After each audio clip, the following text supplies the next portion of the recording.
Hi there, welcome to r/reads Reddit. Today's episode is another Choosing Beggars, and well, can you imagine? In all seriousness, Reddit is not great. Generally, I think a good rule of thumb is to not go on Reddit trying to have a good conversation.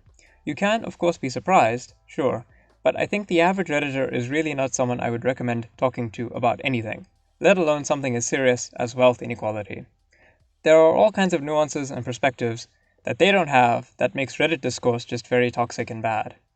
So, naturally, I was on Reddit looking at r/ChoosingBeggars when I stumbled onto such an argument, and I thought it would be a good idea to use that as a vehicle to discuss just exactly why capitalism has such harmful outcomes for most of the people in it. Let me start with a question. Where do you keep most of your money? No, I'm not trying to pilfer your mattress stash. I mean, what form does your money take in relation to you? I'm willing to bet that for most of the people watching this, and indeed the vast majority of people, the most we can hope to have are our savings. Your money would be sitting in a largely risk-free, but not always, savings account where it would accumulate a small amount of interest over time. Many people might own assets like a car, or better yet a house, which ties a lot more of their actual net worth, but delivers more utility to their lives. So in the case of the car, or potentially a lot of returns down the line in terms of the house. But a much smaller percent of us own stocks. In fact, according to a 2017 paper written by Edward Wolff, the richest 10% of US households controlled 84% of the total value of all of the stocks. It should also be noted that almost 50% of US households own stock, but the fact that the top 10% own the vast majority of the value of these stocks tells an extremely interesting picture. Now let's get to Reddit. So here's the picture that started it all. It's a photo showing the supposed breakdown of the money that Dr. Dre's ex-wife, Nicole Young, wants in temporary spousal support. The value of her support amounts to about $2 million, and you can see it's quite a list. She's even built in a portion for charitable giving. How nice of her.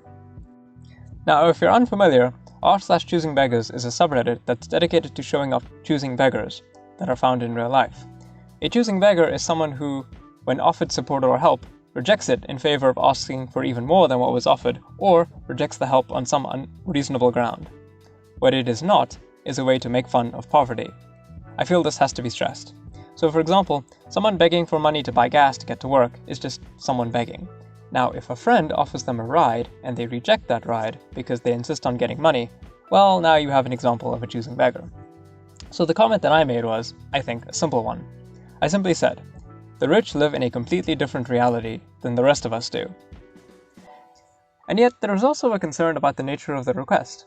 Nicole Young is asking for a monthly temporary support that, while being a fraction of Dr. Dre's net value, is still orders of magnitude more than the wealth that the majority of people will ever see.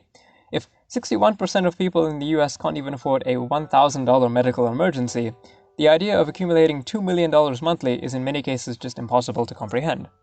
So I feel fairly vindicated here by my comment. It's clear that Dr. Dre and Nicole Young are just living in a different reality. I bring up American living standards because these are American celebrities, but these arguments hold true for the wealthy in many societies across the globe. And yet, I got a lot of pushback about this comment. Some people agreed with me, sure, and rightfully pointed out that I had made a calculation error in the original post, but others made an argument that follows something like this. Dr. Dre's actual net worth doesn't readily translate to liquid cash, and so the idea of comparing his net worth against the monthly payment is flawed, because even if he does have that total amount of assets or their valuation, he can't simply pay it out as he likes. In actuality, he probably lives off much less. And this is the argument that is really the crux of the video today, because it's wrong in a number of ways that reveal the twisted logic of capitalism. Firstly, I think we can all agree Dr. Dre isn't going to be keeping his money in a vault like Scrooge McDuck. He's obviously got his money tied, as several commenters pointed out, in a variety of places. Stocks, bonds, real estate, various commodities, etc. This means that while his assets all total up to $820 million, that would mean that it would take time to convert that into liquid cash that could be directly paid. This already demonstrates the first problem. Sure, the assets aren't immediately convertible into liquid cash, but the very fact that they have value that is represented in dollars means that they could be. Otherwise, what would be the point? If Dr. Dre needs X amount of money, all he would have to do is convert some of his hard assets into liquid assets and pay for it that way. It's fairly standard in the legal world, and I can't imagine Nicole Young's attorneys not accepting that as a standard operating procedure. He still has the $820 million, it's just actually very difficult to use. But therein lies the second problem, you see. We don't say that Dr. Dre has no money just because the money he has is tied into specific and rather cumbersome investments. No, he fundamentally doesn't lose the value that he has accumulated just because he has that money in stocks and not hard cash. In fact, the investments he has give him something a lot more powerful than raw cash: control. See, the point I made earlier about stock ownership proportions is telling. The minority of Americans control the majority of the value of the stocks. This means that for the majority of companies, all the decision-making power ultimately rests with those shareholders who own the stocks. They're the ones the CEO is actually accountable to, not to the general public, and definitely not to random people as individuals. By having his money in these formats, Dr. Dre, like all rich people, has the ability to make decisions about the way people live. If he owns real estate, he can control where and how people live.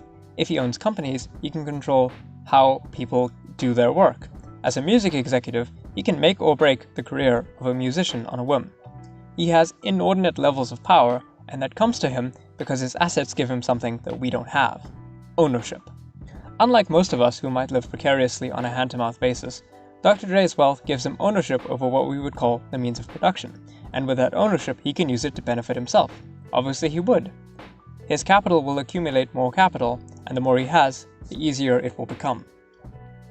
It is totally silly to think that the money that Dr. Dre has spent in those investments is not generating more incomes for himself, or at least the ability to generate future incomes down the line. That's why he made those investments, i.e., he didn't put it in a bank because he knew that he could generate more value by having it in a company, and that company is something that he can control by having those shares.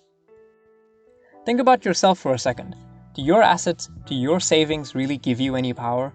They might let you survive an emergency or two, but they don't give you any more ability to meaningfully control your life, or the lives of others, any more than an ant having some sugar gives it control of the hive. Now, Dr. Dre is a comparatively modestly wealthy person. Consider someone like Jeff Bezos, who's expected to become the world's first trillionaire. Imagine what kinds of power and control that kind of wealth will buy him. Capital accumulates more capital. It never is distributed, and it only ever goes one way. The last thing that I wanted to mention is that the system also provides him a shield. It's been mentioned that Dr. Dre simply can't access his assets, but have you stopped to consider why? His assets are tied into a massive web of illusory value. His stock options give him value because there is a stock market to trade on, etc. The real value that exists because of the actual labor of actual workers who create something to make someone like Dr. Dre rich. Those people would find it increasingly difficult to access the wealth that they are helping to create. What then is the utility of this? Well, if it helps safeguard the wealth of the elites, if all of their power is tied into these complex and increasingly abstract sources, then they still derive the benefits of it through their ownership, but any attempt to shake up this social order kicks the can and spills the oil, so to speak. By attacking the institutions that protect this value, and thus the ownership, we have the potential to completely destroy it, and thus make reclamation of our productive power an increasingly difficult task. Now, I think it's also worth talking about the Choosing Beggars themselves. A number of channels on YouTube have gotten really big off content like this. Some of the channels put on funny voices, others do a lot of their own effects, but it's undeniable that there's an industry on YouTube that is dedicated to showing this kind of content to people. My own feeling is that Choosing Beggars, while seemingly to be unpleasant people, are just playing the game as they are told to. Think about it. The logic of capitalism is to accumulate as much as you can while spending as little as you have to. Choosing Beggars take this and apply it in their daily lives. Of course people are going to behave like this when there is social conditioning that is telling them to. You really get the feeling that a choosing beggar is going to be someone in the actual higher classes of society. Like, you couldn't imagine someone like Jeff Bezos being indicted in an r/choosing beggars post, could you? While the rich definitely do donate more in absolute amounts, it's actually poorer people who spend more of a percentage of their wealth on charity. Obviously, a rich person has more money to give, but it also has less of an effect for them to give that money. Imagine if you had $1 million versus just 10. Giving away $1 of a million is almost entirely meaningless. But giving $1 of your 10, well, that's a huge contribution. So it's worth mentioning that even though the rich give away quote-unquote more of their wealth, in absolute terms, it's the poor who actually have more of an impactful giving for their charity because they don't have as much to give. And if we look at it in that perspective, it is very much more meaningful for poor people to engage in charity than it is for rich people. And yet, the rich continue to accumulate their value, and the poor continue to be denied.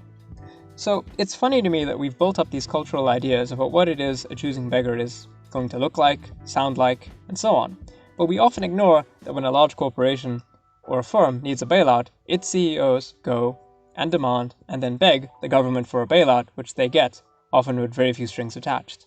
It seems like in our society, the rich are the ones who get to choose, and we're the ones who have to beg.